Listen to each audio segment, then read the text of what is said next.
Et bonjour à tous, bonjour à toutes, bienvenue dans ce numéro d'Avanti-Niça. L'OGC Nice est toujours sur le podium de Ligue 1, mieux, l'OGC Nice a seul la 3e place cette fois. Une victoire de but à 0 face à l'ogre montpelliérain, bon dernier de Ligue 1, mais qui nous avait posé des petits soucis au match aller. On avait une revanche à prendre, victoire de 0 à la maison, clean sheet, invincibilité préservée à l'Alliance Rivière en Ligue 1, bref, que des bonnes nouvelles. La manière, il y a peut-être quelques trucs à redire. On va reprendre notre casquette de pisse froid dans cette émission. Ça faisait longtemps, on était trop enjoué. Faut qu'on ait à nouveau des trucs à dire, à critiquer. Mais bon, vous inquiétez pas. Toujours sans aucune objectivité naturellement, mais en essayant d'être un peu constructif sur ce qu'on a vu cet après-midi à l'Alliance Riviera, parce qu'on enregistre là le temps de rentrer du stade, 1 heure de tram là, puis d'essayer de manger quelque chose. Et ça y est, le boulot prêt pour que vous puissiez aller au travail ou à l'école demain avec un bon numéro et une bonne nouvelle dans les oreilles. Bref, ce monologue était beaucoup trop long. J'ai le plaisir d'avoir avec moi Jérémy. Salut Jérémy, comment ça va? Salut Sky, salut à tous. Effectivement, ton monologue était très long, j'ai failli m'endormir. Bâtard. Mais Ah, ça prend la confiance, non, ça mais prend. sinon ça va bien, ça va bien. Belle victoire. Copenhague aussi a gagné contre Midtjylland, donc plutôt content ce soir et hâte de faire l'émission. Ouais, allez, hâte de passer à l'émission et pas mon monologue. Attends, ça prend vraiment la confiance dans cette émission-là. Ah ouais, Ah, je non, j'ai failli retiens. m'endormir. Mon plaid et tout. Fou. On a failli s'endormir par moment cet après-midi aussi, hein, faut Oui, l'avouer, c'est mais vrai. on en reparlera bien entendu. Victoire 2-0, Jérémy. On va revenir un peu sur le contexte de la rencontre. Donc, on avait eu ce match nul de partout juste avant la trêve à la Mosson, le traditionnel match de merde qu'on fait à la Mosson où Montpellier fait le match de sa vie. Bon, coup de chance, on a quand même réussi sur le match retour là à prendre 3 points, mais c'était vraiment important de gagner puisque bah on le rappelle, il y a ces fameux 3 matchs face aux 3 derniers. On a battu Le Havre, on a maintenant battu Montpellier. Il y a Saint-Etienne qui nous attend, qu'il faut vraiment négocier avec. On avait dit dans l'émission un minimum de 7 points, mais bon, maintenant qu'on en a 6, on va dire pourquoi pas 9 points directement. Et puis surtout, il y a les autres matchs de la journée. Lille qui a battu Monaco hier. Voilà, donc Monaco qui s'enfonce dans la, dans la crise. Ouais, Ah, ça les pue mecs du tout sont, là. voilà, les mecs sont 5e, ça va plus du tout. Voilà, ils sont à 3 points du podium. Tu les écoutes, ils ont perdu 27 matchs d'affilée. Nous, on a vaincu depuis 6 mois, mais ils sont toujours à 3 points. Enfin, Ouais. je sais pas comment c'est possible. Alors, bon, on se moque de Monaco parce qu'on a Jérémy et moi, chacun dans nos cercles d'amis, des supporters monégasques et des gens qu'on apprécie. Personne n'est parfait, hein, naturellement. Alors, toi, je sais pas, Jérémy, ce que tu as eu comme nouvelles de tes collègues monégasques. Moi, j'ai quand même eu 2 minutes après la défaite de Monaco par texto, donc avant même qu'on joue et qu'on gagne, hein, tu vois. Mon collègue monégasque qui me dit bien joué pour la Champions League, nous on se contentera de la conférence. C'est ok, Non. c'est un peu rapide quand même. Voilà, on rappelle qu'ils ont quand même 6 points d'avance sur la place en Conference League. Donc voilà, toi peut-être que tu les retrouveras en train d'essayer de se suicider à la machine à café. Je sais pas demain, mais voilà, Non, non, bah, c'est vrai que c'est souvent, mais je pense qu'ils sont très habitués à gagner, c'est pour ça qu'ils sont très habitués à avoir toujours le podium et tout, donc dès qu'ils y sont plus trop, c'est que ça va plus. Mais c'est une habitude qu'ils ont et puis, après c'est aussi, quand on a envie de gagner, quand on supporte un club qui a pour habitude d'être en haut, dès que c'est plus trop le cas toutes les semaines, enfin qu'on gagne pas toutes les semaines avec un peu plus de facilité, c'est un peu différent. Donc c'est vrai que nous on n'a pas connu ça chaque saison, donc c'est un peu différent, donc Mais je peux essayer maintenant, de le oui. comprendre, Et tu mais vois, dès qu'on fait un mauvais résultat, ça y est, on remet tout en cause. ouais. L'entraîneur, on a quand même eu droit à francaise d'émission hein, Ah bon? en début d'année. Ouh là. Oui, non, il y a eu des francaises d'émission sur les réseaux sociaux. Enfin bon, plein de choses. Mais de toute façon, il est surcoté, alors que bon, Francaise est un dieu vivant, on le Mmh. sait maintenant. On parlera de sa suspension de 3 matchs d'ailleurs si c'est juste. N'oublie pas ce sujet Voilà. parce que bon, il est 21h30 un dimanche soir. Je suis un papy à tout moment. Voilà, je m'endors tel Jérémy pendant mon monologue. Mmh. Bref, donc ça, c'était le premier match Monaco. Il y a quand même une magnifique défaite de Marseille à Auxerre, 3 buts à 0. Alors bon, c'est le complot ourdi par les forces obscures de la Ligue qui ont un calendrier contre Marseille. On a entendu les conneries de Pablo Longoria qui, du coup, s'est énervé. Bon, voilà, on connaît le personnage. Quand même le mec qui est tellement excité et probablement cocaïné en tribune il a quand même déjà essayé de frapper la femme de notre président. Là, il s'est embrouillé avec tout le monde. Il est parti 20 minutes avant. Il est allé faire le ouin-ouin FC. Il y a eu le communiqué dans la semaine. Bon, bref, voilà, le contexte marseillais, mais qui n'est plus que 3 points devant nous. Eux aussi, hein, tu as l'impression que c'est la crise toutes les semaines, mais ils sont quand même deuxième du championnat. Donc voilà, on devrait essayer nous aussi d'être en crise. Tu vois, donc quand on est en Oui, crise, ça pourrait on a nous un aider encore directeur plus, ouais. sportif qui vit du vélo, qui vit dans une caravane, et on a Betch Sorensen dans l'effectif. On vit pas la crise de la même manière. À Nice, on est un peu plus créatif, nous, de notre côté. Bref, voilà, c'était les résultats. Victoire de Nantes face à Lens, ce qui permettait Incroyable. vraiment de prendre nos distances aussi sur cette zone non européenne, et un match nul entre Strasbourg et Brest. Alors pourquoi je vous parle de tous ces clubs dont on n'a rien à foutre, hein, j'ai pas fait de, je suis pas sur les sites de paris sportifs, j'ai pas fait de l'auto-foot, qui s'appelle plus comme ça depuis 35 ans. C'est juste pour vous dire, bah, on se sègue un peu sur Ligue des Champions, pas Ligue des Champions, et c'est bien normal. Mais pour toute une génération de supporters de l'OGC Nice qui a quand même plus l'habitude de regarder derrière que de devant, on peut aussi constater, Jérémy, qu'avec tous ces résultats qui nous ont été globalement favorables, du coup, bah, l'OGC Nice, en gagnant face à Montpellier, met une petite vitesse à ses places non européennes, donc au-delà de la 6e ou de la 7e place. On a par exemple ce soir 10 points d'avance sur Lens et Brest, qui Mmh. sont 8e et 9e, 9 points d'avance sur Strasbourg, voilà, en supposant que la 7e place soit européenne si le PSG gagne la Coupe de France, par exemple. Donc, tu as quand même à 11 journées de la fin quasiment un point par match d'avance. Ça sent quand même très bon. Alors, bien sûr, aujourd'hui, c'est plus l'ambition des supporters et du club que de se contenter d'une Conference League, vu la tournure de la saison. On sent qu'il y a vraiment mieux à aller chercher. N'empêche, on est dans une situation où dès le mois de février, on se sent quasiment sûr de terminer en Coupe d'Europe. Alors, bien sûr, tout peut arriver, mais on a rarement été dans une situation aussi favorable, aussitôt dans la saison, et avec autant de confiance pour la suite. Ouais, ça fait bizarre, hein, parce que normalement en février, c'est là où on perd tous nos points, où on perd nos 15 points d'avance, donc ça fait un peu bizarre. Mais Rattrapé par ouais, là, Monaco, en général, voilà, d'ailleurs, hein, qui qui revient, reprend 20 points de match. qui prend 9 points par match. Ouais, voilà, j'allais dire. On a à peu près les mêmes stats en Mmh. tête, je vois.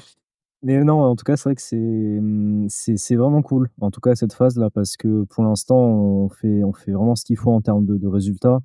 On profite vraiment des matchs de nos concurrents qui s'affrontent. La semaine prochaine, par exemple, Lille aussi joue contre Paris. Donc pour l'instant, en fait, ce qui était bien, c'est qu'il y a une phase où c'était compliqué, on a eu beaucoup de blessures et on a eu aussi un calendrier qui était quand même compliqué parce qu'à un moment donné, on enchaînait Rennes, Reims, enfin on allait à Reims, Marseille, Lens, Lille, tout ça. On a quand même fait des plutôt bons résultats dans l'ensemble contre toutes ces équipes-là. Il y a eu que la défaite à Lille, sinon le reste était quand même très bien.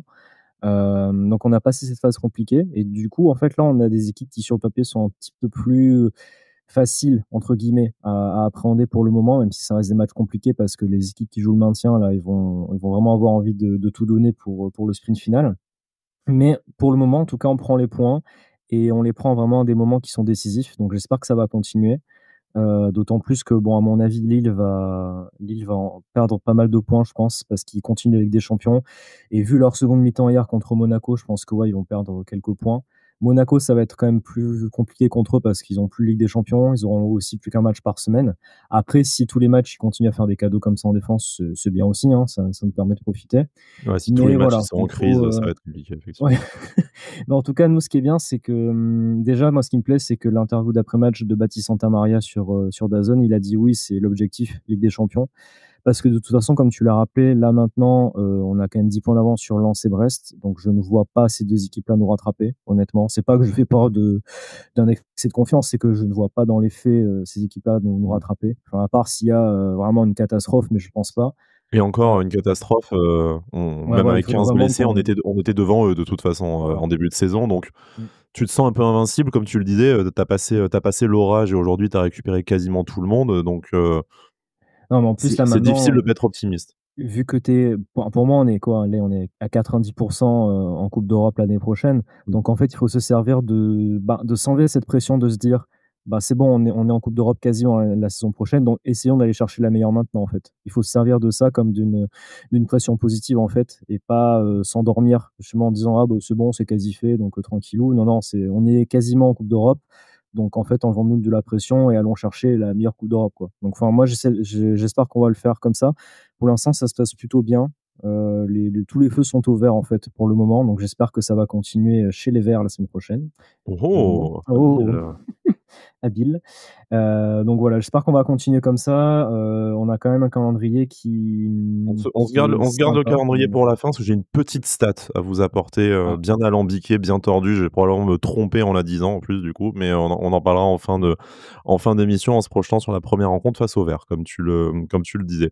Bon, on a tenu à faire ce point classement au début. Bon, ça nous a permis d'envoyer une cartouche à Monaco, à Marseille, ça c'est par plaisir, hein, plus que par souci d'exactitude éditoriale. Mais quand même, c'est important parce que, bah, en regardant le classement là, pendant le match et puis, dans le tram en rentrant, je me dis: «Ouais, il y a quand même un tu fais quand même un sacré trou sur ce top 8». Et comme tu le disais, d'habitude, c'est le moment où tu commences à, où ta ton avance commence à fondre comme neige au soleil. Tandis que là, en fait, bah, tu te dis, tu es même en capacité de te sentir, la possibilité de l'accroître. Et c'est un sentiment, plaisant mais assez inédit. Bref, heu, tout ça et toute cette, joyeuseté, c'est parce qu'on a réussi à battre Montpellier. Donc Montpellier qui est dans une forme absolument dégueulasse, en interne, je pense si vous suivez un peu l'actualité, footballistique nationale, vous avez vu, c'est vraiment, un sacré bordel. Dernier du classement avec 15 points, moins de 33 de différence de but. Bon vraiment, enfin c'est, sans que ce soit mathématiquement fait, ça ressemble quand même au prototype de l'équipe, qui va, chuter en fin de saison. Fallait-il encore, ben, que l'OGC Nice impose, la hiérarchie sportive, la logique et son courroux à ces, Montpelliérains qui nous avaient, privés des 3 points malheureusement au match aller. Et ben, c'est fait, 2 buts à 0, un but de Jonathan Klaus et hem et un but de Hicham Boudaoui, le prince de Béchar, naturellement. Hem, Par contre, en termes de contenu, Jérémy, je te propose qu'on revienne sur la composition d'équipe, puis sur cette première période qui, je sais pas toi, nous a peut-être un peu chagrinés par moment parce que, l'OGC Nice a beau, comme tu le disais, passer les étapes, les matchs clés, profiter des faux pas de ses adversaires et ça, c'est un peu nouveau dans l'histoire, récente du club. Autant se rendre un match facile, c'est toujours pas trop dans l'ADN du club et on a réussi à faire de l'huile un peu jusqu'au dernier moment malgré la nullité de l'adversaire.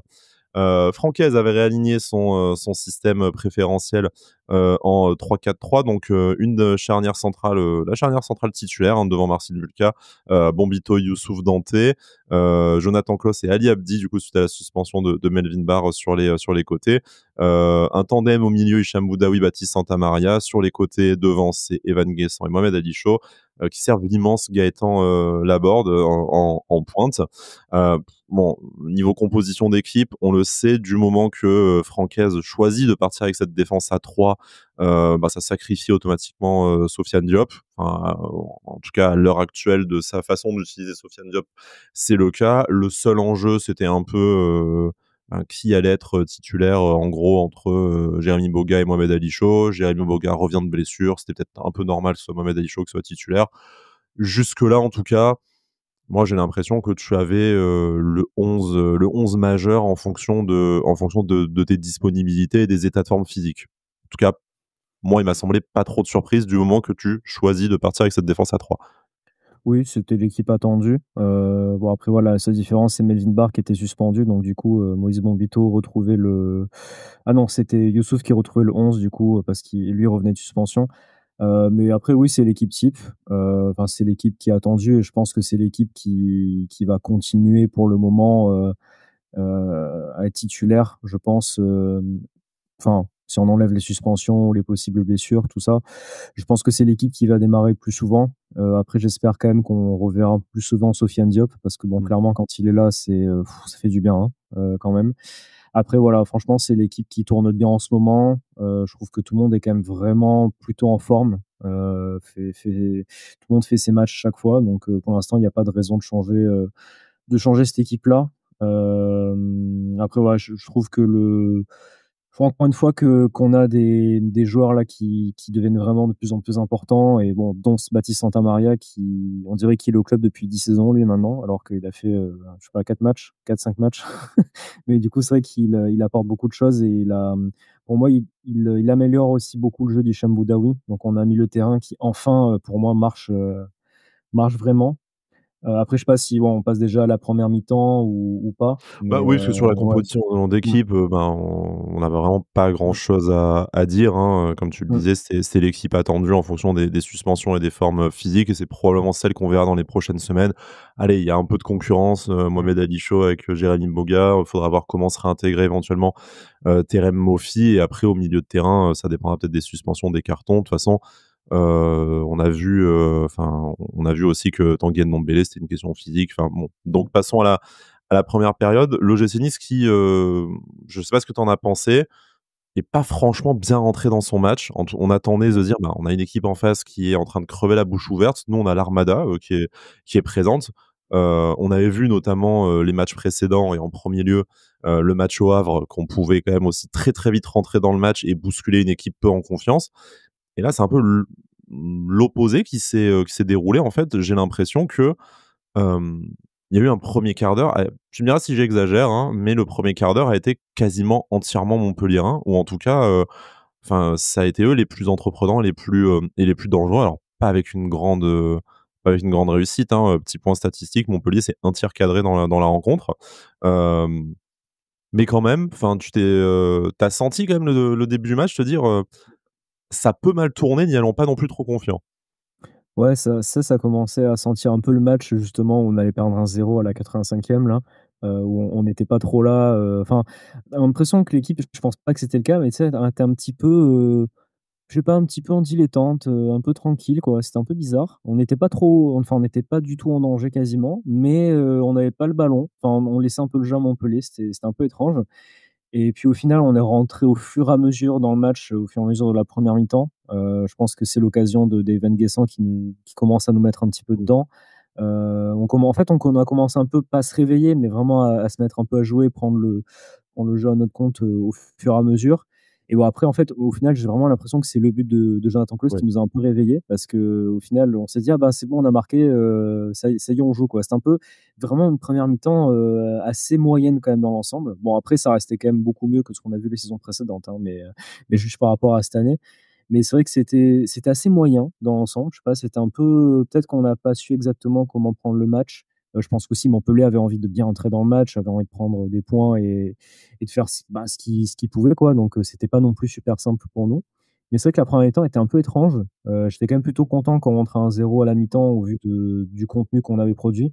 Le but d'ailleurs est quand même beau, hein, parce qu'il faut quand même, le mettre ce but-là au vu de l'angle dans lequel était Jonathan Clauss, donc sacré Ouais, but. inspiré, tu sens le joueur en Mais ouais, confiance mmh, de pas ouais, plus faire le centre qui, ce serait peut-être été le plus logique en fait, compte tenu de son positionnement, mmh. mais non, il va chercher un angle, très difficile et marquer un magnifique but. Ouais, mais en tout cas, voilà, première mi-temps un peu étrange, mais heureusement, on a quand même pu mettre ce but et à ce moment-là, on a pu être réaliste, pas comme en seconde mi-temps, mais on a pu justement, ça nous a un peu réveillés, ça nous a permis un peu de prendre le match un peu à notre compte et justement de gérer et bon ça, on le dira pour la seconde mi-temps, mais je pense qu'on a même un peu trop géré par moment, mais en tout cas, voilà, c'est ce qui est bien, en tout cas, moi, ce que je retiens pour retenir le positif, c'est que même si on n'est pas, à notre top et qu'on n'est pas dans un grand, grand match, on arrive à faire le nécessaire justement face à ces équipes-là qui jouent le maintien ou qui jouent le ventre mou du classement. Alors franchement, les années précédentes, quand on passait à côté de ce genre de match-là, on se prenait un vieux but à la 85e et on perdait 1-0 quoi. Donc voilà, Ouais, tu allais battre le ça PSG, c'est positif mais par tu contre. perdais à la Mosson, ce qui fait qu'en fait, Voilà. ça avait assez peu d'intérêt mathématiquement. Assez positif, voilà, donc un gym qui est pas vraiment dans le contrôle du match, mais jamais vraiment non plus, menacé, hein. La plus belle occasion, je pense, Montpellier-Rennes, c'est, la barre à la 88e minute qui est Mmh. anecdotique, même si on s'en serait, bien passé et heureusement qu'on s'est pas pris de but pour pas se faire peur sur toute la fin de la rencontre. Mais en fait, moi, j'ai l'impression qu'aujourd'hui, l'OGC, c'est une équipe qui a vraiment confiance en elle, qui se dit, «Non mais ça va le faire» et qui du coup en fait, comme face au Havre où nous supporters on a eu peur et eux tout en confiance, ils sont allés chercher le but du break dans les dernières minutes. Heu, Bah, c'est pas qu'elle est f tu vois, c'est même pas qu'elle est feignante ni rien, c'est qu'elle, je pense qu'elle est sûre d'elle pour le meilleur et pour le pire. En fait, pour le meilleur parce que, bah, on a ce deuxième but du coup qui arrive à la 65e minute par Hicham Boudaoui, une jolie frappe avec un peu plus d'énergie que d'habitude pour les frappes d'Hicham, mais À aucun moment, enfin, tu vois, à aucun moment, à aucun moment, ils se sont inquiétés ou ils ont commencé à déjouer. Il y a eu beaucoup de maladresse et je vois ce que ce que tu veux dire par le manque de précision et de réalisme parce qu'on est d'accord, Jérémy, ce match, en plus de son but, Jonathan Klaus, il doit finir avec un triplé à la passe décisive à la Mmh. fin. Il fait des Ouais, super clairement. centres en retrait et alors, vous savez que je l'adore, hein. Bah, alors déjà, moi, la frappe ratée de Gaëtan Laborde, je pense que il y a une partie de Ouais. mon cœur qui s'est détachée quand même. Là-dessus, je me suis dit genre non, vraiment là, en plus à ce moment-là, tu tues le match quoi. Il y a 2-0 Ouais, assez tu peux vite mettre dans les la 2-0 à rencontre la mi-temps, ouais. Mmh. et c'est fini. Mais après, les autres pareil, hein. Il me semble que c'est Mohamed Adicho qui s'y reprend à 2 fois et qui Ouais. ne marque pas, non plus dans des positions assez favorables. Il y a Dante qui, au lieu de mettre une sacoche dans les buts, décide d'essayer de faire la passe parce qu'il s'est rappelé qu'il était, défenseur central et que c'était pas sa surface, alors qu'il aurait juste dit, tu as juste dû décocher une belle frappe petit filet opposé. Donc vraiment, tu as l'impression que Jonathan Klaus peut finir avec un triplé à la passe et que si ce match-là, tu le gagnes 4 ou 5-0, tu pas grand-chose à dire, en fait. Ouais, c'est un petit peu dommage et en fait, c'est tout le paradoxe, en ce moment, c'est que bon, on gagne quand même, 2-0, 3-1 et tout, enfin, on marque quand même, c'est bien. Mais je serais quand même étonné de voir, les stats, ratio, occasions, créées, occasions converties parce que je trouve que sur les derniers matchs, on marque certes, mais qu'est-ce qu'on loupe comme occasion quand même aussi, je trouve, c'est quand même assez incroyable. Là, j'en mets quand même déjà, au moins 4 en tête, hein, celle de Guessant, le face à face, Mmh. la frappe de Laborde dont tu as parlé, Mohamed Ali Chaud aussi qui loupe 2 frappes. Il y a quand même enfin, vraiment en fait, c'est un peu dommage parce que je me dis que pour l'instant aussi au niveau du goal average, ce qui va être très important vu comme tu es serré en haut du classement, on est devant, mais j'aurais bien aimé qu'on marque un petit peu plus là. Comme tu l'as dit, on avait l'occasion de mettre, peut-être 4-0 par exemple. Ça aurait été bien parce qu'on serait revenu, je pense quasiment à hauteur de Marseille au niveau du goal average. On aurait pris un peu plus de distance avec Monaco et Lille par exemple à ce niveau-là. Parce que clairement ça peut nous faire un 3 points virtuellement en plus, hein, si tu arrives à même nombre de points, mais que tu as le goal average comme ça peut être vraiment cool. Donc c'est un peu dommage, je trouve, sur ce genre de match-là, où déjà contre Lens en fin de match, j'avais eu la sensation qu'honnêtement, on pouvait marquer le troisième et on n'a pas trop appuyé. Là, pareil, je trouve qu'en seconde mi-temps, enfin déjà pour moi, le but de Boudaoui, ça a été un énorme soulagement parce Oui. que là, encore une Tu fois, sais que je tu nous te fais voyais peur jusqu'à la encore, dernière minute, voilà, hein. j'avais pas envie de me faire peur jusqu'à la dernière minute, donc je dis: «Bon, au moins il y a 2-0». Puis en plus, j'avais mis 3-0 sur avec des Aiglons, donc ça m'énerve un peu. Mais, mais bon, du coup, voilà, c'est vrai que ça aurait été bien de au moins mettre le 3e but, je sais pas, pour vraiment asseoir ce match-là, vraiment se faire encore un peu plus de bien niveau goal average. Bon, là, on chipote, hein, vraiment, hein, mais c'est vrai que Ah, ça aurait été quand même bien, on quoi. chipote, Jérémy, mais on n'est pas les seuls, parce qu'il y a cette déclaration de Francaise, du coup, en conférence de presse, qui dit: «Si on avait juste marqué un but de plus, ça aurait déjà donné une dimension différente Ouais, à cette victoire». d'accord. Donc bon, on chipote, mais notre glorieux entraîneur de l'OGC Nice également, donc c'est qu'on doit être dans le vrai, quelque part. Et sur globalement, ce sentiment qu'on a d'avoir été jamais totalement dépassé, mais pas non plus toujours au maximum de nos possibilités. Il y a le buteur et probablement le meilleur joueur du match, Jonathan Klaus qui va dans notre sens en disant, voilà, qui a pointé la manière en dents de scie sur cette victoire. On a été Mmh, suffisant par moments, très solide à d'autres. On doit être plus performant dans ce genre de prestations en maîtrisant le match sans laisser espérer l'adversaire sur des pseudo-occasions. Parce qu'on n'a pas vraiment ouais, concédé d'occasion, mais vraiment des pseudo-occasions, comme le dit Jonathan Klaus. Mais voilà, l'équipe en est consciente au moins. Alors, c'est la première partie c'est du bien. boulot, Mmh. voilà, déjà effectivement. Mais très clairement, ça témoigne du sentiment que je pense tous les supporters et supportrices ont eu devant le match, de dire: «Ouais, cette équipe, en plus face à une équipe d'une nullité affligeante, n'a jamais vraiment été inquiétée». Mais en fait, c'est le genre de rencontre où tu peux aussi envoyer quand même un gros signal à tes concurrents et te faire un peu plaisir au goal average en si tu colles un gros 4 ou 5-0, c'est pas, tu vois, c'est pas exclu. Mmh. Moi je trouve comme, d'autres équipes en crise qui En en plus, passent, 7. Mais, mmh, tu disais aussi Jérémy, je finis mon point statistique sur, bah, le goal average et ce qu'on a pu voir d'intéressant, enfin qu'on marque beaucoup de buts quand même ces temps-ci. L'OGC Nice est à la fois troisième du championnat, troisième attaque et troisième défense de Ligue 1. Donc c'est, bien déjà la preuve qu'on est à notre place, mais aussi qu'on a quand même franchi un certain cap. Déjà en début de saison, on se plaignait de prendre trop de buts et on sent que là sur 2025, à ça la va mieux. faveur des retours de blessures et de changements aussi un peu tactiques, ben, ça va mieux et on continue à en marquer beaucoup et du coup, le danger peut venir un peu de peut venir un peu de partout parce qu'on a vu, par exemple que nos 2 meilleurs buteurs, 3 meilleurs buteurs, même si tu comptes Sofiane Diop, Evan Guessant et Gaëtan Laborde ont pas marqué cet après-midi, même s'ils ont tous fait, une très belle partie. Mais tu as d'autres joueurs, en fait, le danger peut vraiment venir de partout dans cette équipe. Ouais, ça c'est assez positif et en plus, bon, les 2 qui ont marqué, cet après-midi, pour moi, ça a été les 2 meilleurs. Mmh. Mais c'est vrai que déjà d'un point de vue défensif, c'est vrai que ça va quand même beaucoup mieux parce qu'en tout cas sur les 3 matchs, 3 derniers matchs à domicile, on n'a vraiment pas pris de but et bon, à l'extérieur, on en encaisse toujours un ou 2, mais bon, ça pour l'instant, ça va. Après, c'est vrai que, pour une fois, moi, sur les derniers matchs, je suis quand même assez serein, même quand on mène que 1-0 au score, dans l'ensemble, parce que c'est vrai qu'on a quand même toute l'équipe défend plutôt bien déjà et c'est vrai que, bah, moi maintenant j'ai vraiment confiance en bon, Dante, j'en parle pas, hein, évidemment, mais c'est vrai que, Moïse Bombito et Bombito Youssouf, fait un super match, quand hein. voilà, Pour moi, Bombito fait un dans très, le très top bon match, 3 ouais. avec les Donc 2 autres que tu as cités, c'est, dans le top 3 des meilleurs niçois, cet mmh. après-midi. Non, pour l'instant, enfin, de toute façon, il a toujours fait des bons matchs, mais là, c'est vrai que cet après-midi, c'était très, très bon. Enfin, Youssouf, pareil aussi, franchement, dans la défense à 3, c'est quand même très, très bon. Ça n'a rien à voir. Dommage qu'ils prennent ce carton jaune enfin, c'est un peu dommage de le prendre, quoi. Mais voilà, en tout cas, les 3 ou même quand il y a Melvin Barr à la place dans les 3 aussi, ça fonctionne quand même très, très bien. Donc pour l'instant, en fait, ce qui est bien, c'est qu'on a vraiment cette assise défensive qui est retrouvée et du coup, ça nous permet d'être beaucoup plus serein, justement, de nous créer beaucoup plus d'occasions après.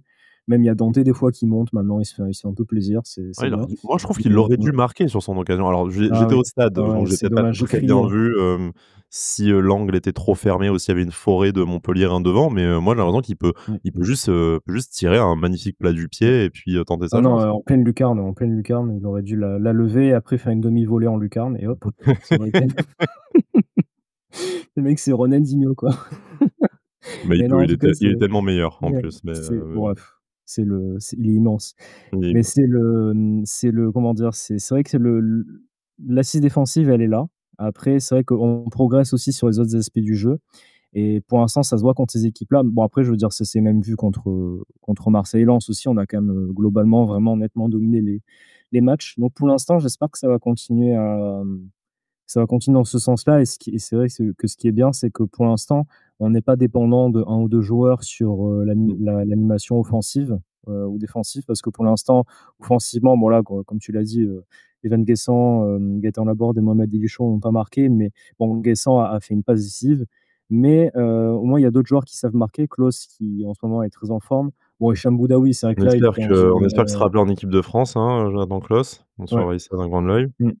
Mais bon, Hicham Boudaoui aussi qui a marqué. C'est vrai qu'on sait qu'il a toujours un peu de mal des fois à la finition. Là, c'est une bonne chose. Et bon, Baptiste Santamaria aussi qui a l'air d'avoir envie de marquer des buts de loin aussi, qui fait des grosses frappes. Donc peut-être qu'à un moment donné, on aura une qui rentrera. Donc voilà, on a des joueurs qui sont dans des registres différents, mais qui ont tous des capacités justement devant les buts. Après, il faut quand même, comme je le disais, un peu plus de précision. Notamment aussi en fin de match, l'occasion de Boga ou par exemple, pour moi, il faut que ce soit, beaucoup mieux négocié, ce genre d'occasion-là, par exemple.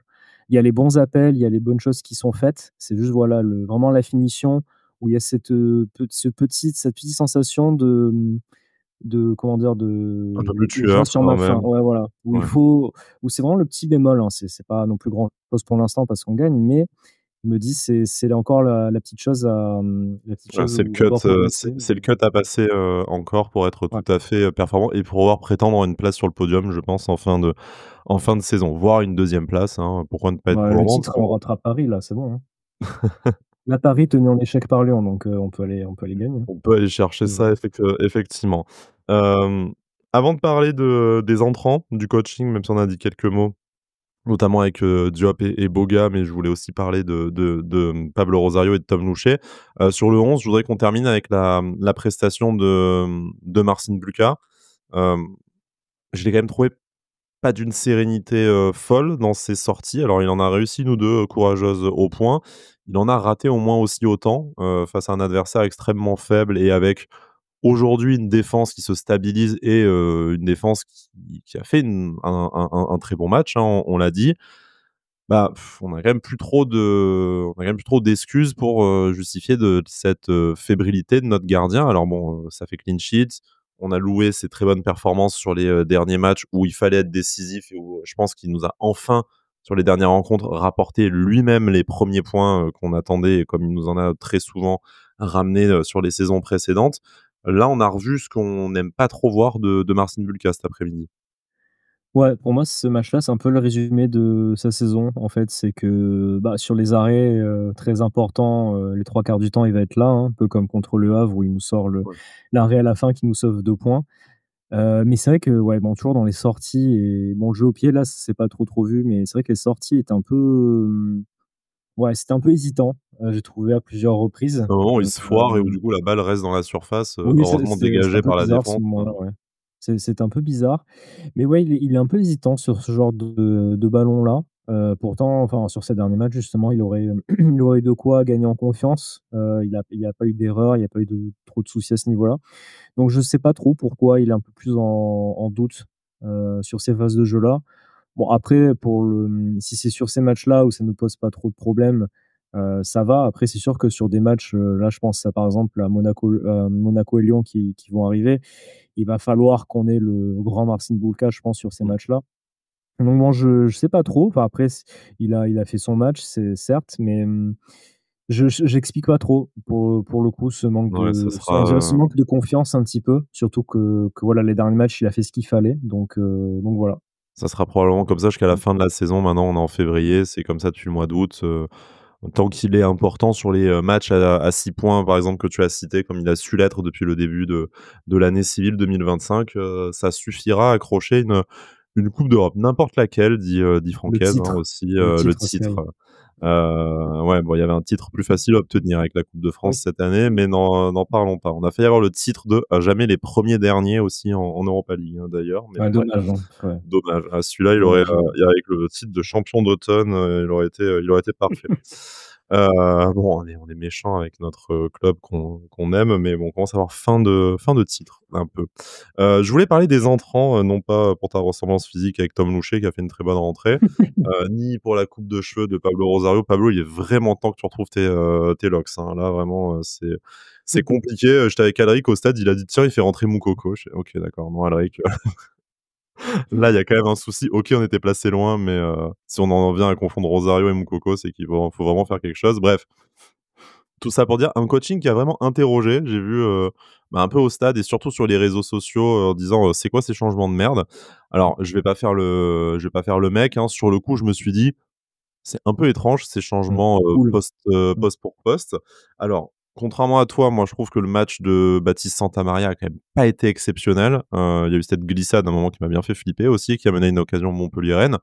Le match d'Ali Abdi a été correct, mais sans plus. Moi, je pense que c'est peut-être les 2 moins bons sur la pelouse parmi les joueurs de champ. Alors, j'ai pas dit qu'ils étaient mauvais, hein. Il faut sortir 2 joueurs qui ont été les moins bons, c'est ceux-là, donc je comprends a priori le choix de les sortir tôt. Ce qui m'étonne un peu plus, par contre, c'est de vraiment faire du poste pour poste et alors tu me diras, toi qui étais devant ta télé, qui voit forcément, mieux avec les caméras que moi de ma place, mais ce qui m'a surpris, c'est qu'on n'a pas procédé à un changement tactique. On est vraiment resté sur du poste pour poste et le même système tactique alors que, souvent ces dernières semaines, les changements de Francaise étaient accompagnés d'un passage à 4 derrière, par exemple et qu'on aurait pu à ce moment-là, intégrer, rapidement un Sofiane Diop également, mais même Diop finalement est rentré un peu en poste pour poste sur un côté à la place de Guessant.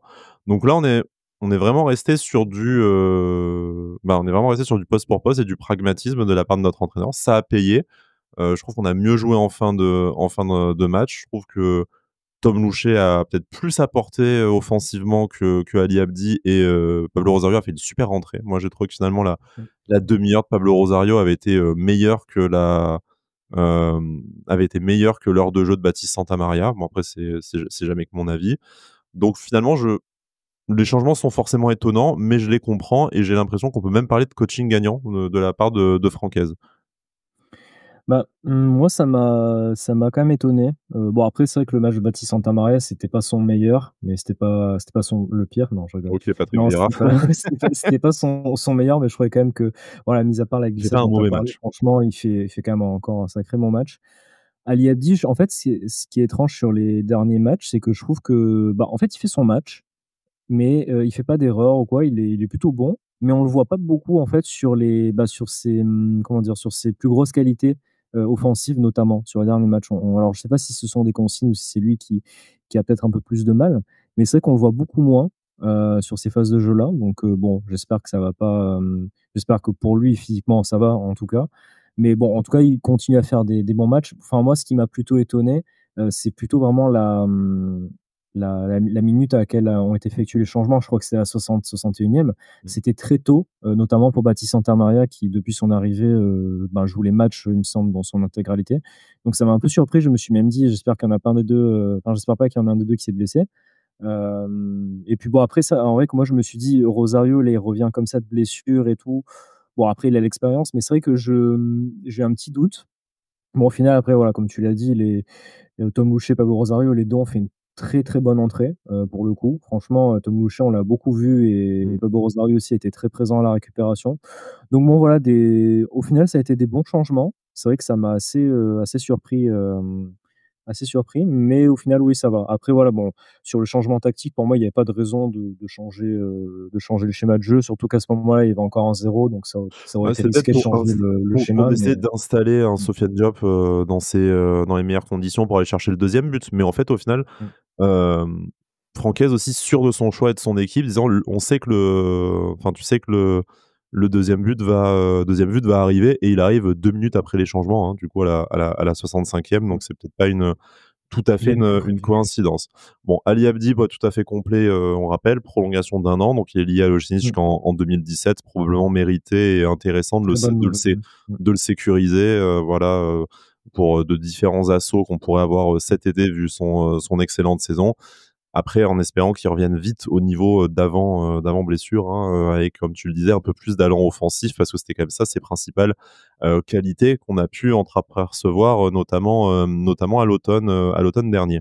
Hem, Jérémy, je te propose qu'on clôture sur cette rencontre face à Montpellier. Bon, alors déjà, on est que 2 forcément, mais en plus, c'est un match où au final, tu as un peu, joué la confiance et roulé sur une équipe qui est nulle. Donc du coup, il y a pas non plus grand-chose à dire. Bon, si ce n'est que Montpellier est toujours une équipe avec des joueurs aussi détestables, hein, dont certains qui sont passés par chez nous. Mais alors bon, le comportement sur la pelouse, on a été encore à un niveau où vraiment, tu comprends pourquoi on a une telle inimitié avec cette équipe et ce club. C'est un peu, l'ambiance un peu tendue sur le terrain, et un match qui, non plus n'a pas été forcément trop maîtrisé par l'arbitre, je trouve. Donc après, pas de fait de jeu en particulier, mais voilà, tu sentais que c'était un Mmh. mais c'est ça qu'on aime, c'est un bon Nice-Montpellier C'est un où, peu tendu, ouais. Mmh. C'est un peu ça sent un tendu. peu la pisse et tout, c'est ce Mmh. qu'on aime aussi, voilà.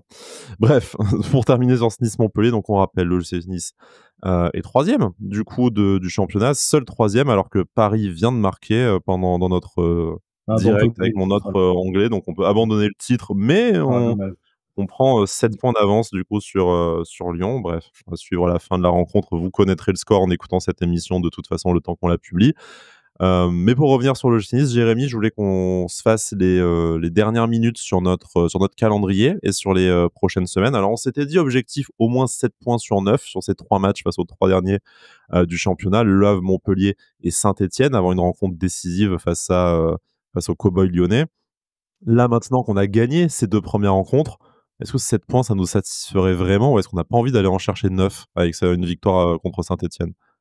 Mais moi, je vais même aller encore plus loin, après On peut pas prendre Saint-Étienne. plus que 3 points face à Saint-Étienne, Ah mince, je dommage. suis désolé, ça c'est la carte Monaco, on prend 9 points par match, sur la phase retour. Mmh. Ça c'est que Non, dans le sens où justement, bon là, le match contre Saint-Étienne, je pense que ça va être quand même assez compliqué parce que ça va être chez eux, et ça va quand même être un match assez tendu. Donc, il faudra qu'on y aille vraiment, avec beaucoup de sérieux et qu'on fasse un gros match, je pense. Mais si on joue à notre niveau, je pense qu'il y aura pas non plus trop de problèmes. On pourra vraiment, enfin, on se donnera les moyens de gagner. Quand je dis que je veux aller plus loin, c'est qu'après justement, ce match contre Saint-Étienne où pour moi il faut prendre les 3 points, on joue Auxerre à domicile, Monaco et après on joue Lyon et après Monaco. Enfin en tout cas, je sais plus dans quel ordre, mais on joue Lyon, Monaco et Nantes. Tous ces matchs-là à domicile, bon, excepté Monaco, mais bon, on est aussi à domicile à Mmh. Monaco. Voilà, on fait la blague. Mais Mais c'est voilà, mais c'est mais je comprends pas, c'est pas une blague, hein. On est on a vraiment à la tous maison. en fait, on a ces matchs contre Auxerre, Lyon, Nantes et Monaco. Justement, pour moi, j'aimerais qu'on arrive avant Lyon et Monaco avec encore 6 points de plus contre Saint-Etienne et Auxerre, parce qu'Auxerre, à domicile, je pense qu'on peut les battre. Ça va être compliqué parce qu'ils sont vraiment, ils font vraiment une très belle saison, mais à domicile, vu notre état de forme, et vu nos récents résultats, je pense on se doit aussi de gagner ce match-là. Donc voilà, si on met encore 6 points et qu'on arrive avec ces 6 points de plus contre Lyon et Monaco, je pense qu'on s'enlèvera beaucoup de pression sur ces matchs-là et ce sera beaucoup plus facile. Donc voilà, moi, sur les 2 prochains matchs, 9 points. Après contre Lyon et Monaco, on verra et bien sûr après contre Nantes, 3 points. On peut pas faire 9 points sur les 2 prochns matchs, hein. Je sais que tu es gourmand, Jérémy, mais vraiment, il y a un moment, non, là, non, la faut réalité voilà, statistique va nous va nous rappeler. Alors, juste moi pour je préciser, Auxerre, c'est entre Lyon et Monaco, mais bon, du coup, ah si on non, peut OK. s'enlever la pression du derby au Louis II en ayant pris un maximum de points, au moins 6 sur les 3 rencontres, hein, Mmh. 9 du coup, même pour Jérémy, effectivement. Saint-Étienne, j'ai regardé, c'est quand même, 14 buts encaissés sur les 4 derniers matchs. Donc il y aura peut-être de quoi se faire plaisir, hein, dont là, ils sortent quand même d'un 3-3 face à Angers, d'un 5-1 face à Marseille, hein, donc Bah, si on peut regagner 8-0, ce sera bien pour le Gala Verage quand même, hein. exactement, puis peut-être que ça redonnera une carrière à Moukoko comme au match aller, on sait jamais. Sur un malentendu, ça peut marcher, mais voilà, pour dire, aujourd'hui, on se doit vraiment d'arriver, bah, à ce match face à Lyon et puis, face à Monaco, peut-être encore plus, avec un maximum de points et de confiance. Pourquoi je vous teasais un peu sur le calendrier tout à l'heure? C'est parce que, il y a une stat qui a été sortie par nos amis, voilà, on est cousins de boîtes de production avec nos amis de Reims Media Foot, qui ont sorti une stat sur en fait le classement moyen des adversaires qui restent à chaque club de Ligue 1 en disant Reims a potentiellement le pire calendrier puisqu'en fait il affronte les équipes, la moyenne de toutes les équipes qui restent à affronter au stade de Reims, c'est la plus faible moyenne, donc les équipes les mieux classées. Vous suivez jusque-là? Parce que je sens que je vais vous la citer à l'envers, tellement j'explique mal. Et ben, à l'inverse, l'OGC Nice, c'est l'équipe qui a virtuellement le meilleur calendrier puisqu'elle affronte, parce que le classement moyen des équipes qui lui restent à affronter est de 10,50 quelque chose, donc au-delà de la 10e place. Donc en fait, en moyenne, il nous reste surtout des équipes de la deuxième partie de tableau. Alors bien sûr, après, c'est pondéré par domicile extérieur, la stat ne rentre pas là-dedans. Mais bon, Jérémy, tu me diras si c'était clair et si c'était moins endormissant que mon premier monologue de l'émission. Mais en plus de se dire que on est troisième, on fait le trou sur les équipes européennes, on récupère nos joueurs, on a encore Morgan Sanson et Terem Moffi là qui vont revenir dans les toutes prochaines semaines, qui ont repris l'entraînement collectif.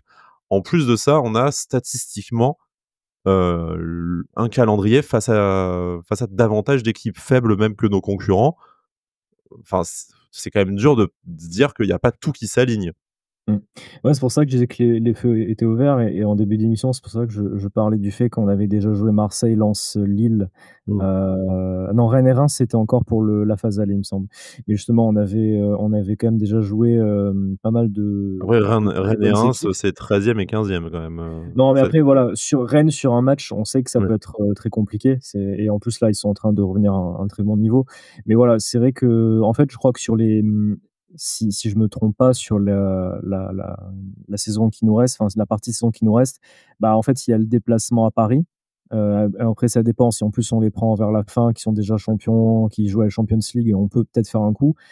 Et on a le match à Rennes, je crois. C'est les 2 déplacements, je crois, qui vont être très compliqués. Après, honnêtement, on a des matchs, évidemment, on va pas gagner tous les matchs, hein, mais on n'a pas de match, vraiment où on a de quoi trembler, quoi, je trouve. On Ouais. sera, D'où je le pense, fait qu'on favori. dit si on négocie bien Lyon et Voilà. Monaco, en fait, il nous reste juste un match de gala au parc, quoi. C'est ça. Donc voilà, c'est pour ça que je disais autant prendre le maximum de points pour avoir le moins de pression possible contre Lyon et Monaco. Et après, voilà, je veux dire, Lyon, c'est très bien, hein, ce qu'ils font. Mais bon, il y aura un Nice-Lyon à domicile et je vois pas pourquoi on gagnerait pas non plus, tu vois. Enfin, on peut très bien perdre le match, mais vu notre forme à domicile et vu qu'on a battu Marseille et Lens, on peut très bien les battre aussi, donc pourquoi pas. Si on n'est Pour pas Monaco, arbitré comme un c'est match aller, on a une chance de gagner, hein.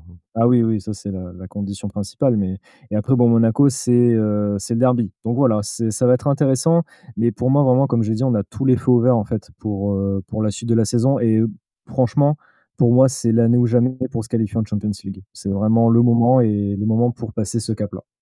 Bon, Lyon est en train de perdre 2-0 à l'heure où on clôture cette, émission. Il reste, un peu une demi-heure à jouer, donc les espoirs de titre s'éloignent. C'est quand même la Ouais, mauvaise nouvelle du par contre, week-end, hein, je suis déçu là, ouais.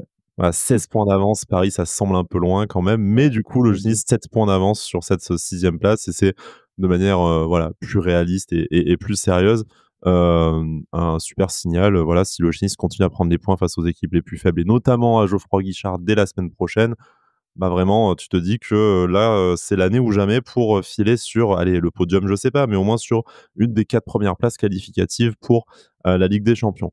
Jérémy, merci, de m'avoir, accompagné dans cette émission. Voilà, vu qu'on était un de moins, le format est un poil plus court, vous nous en excuserez. Le match ne nécessitait peut-être pas non plus énormément de commentaires. Le Nice a fait le taf, tout simplement. Il fallait le faire, donc on s'en réjouit. Les résultats, autres nous permettent de conforter notre 3e place et c'est l'essentiel. Mais bon, on en attend, forcément, plus dès le prochain match, sur la pelouse des Verts et comme le disait Jérémy, sur des matchs importants à 6 points, face, aux clubs en crise, Lyon et Monaco. Jérémy, merci beaucoup. On se retrouve la semaine prochaine et d'ici là, passez une bonne semaine. Issa Nissa. Nissa, Nissa.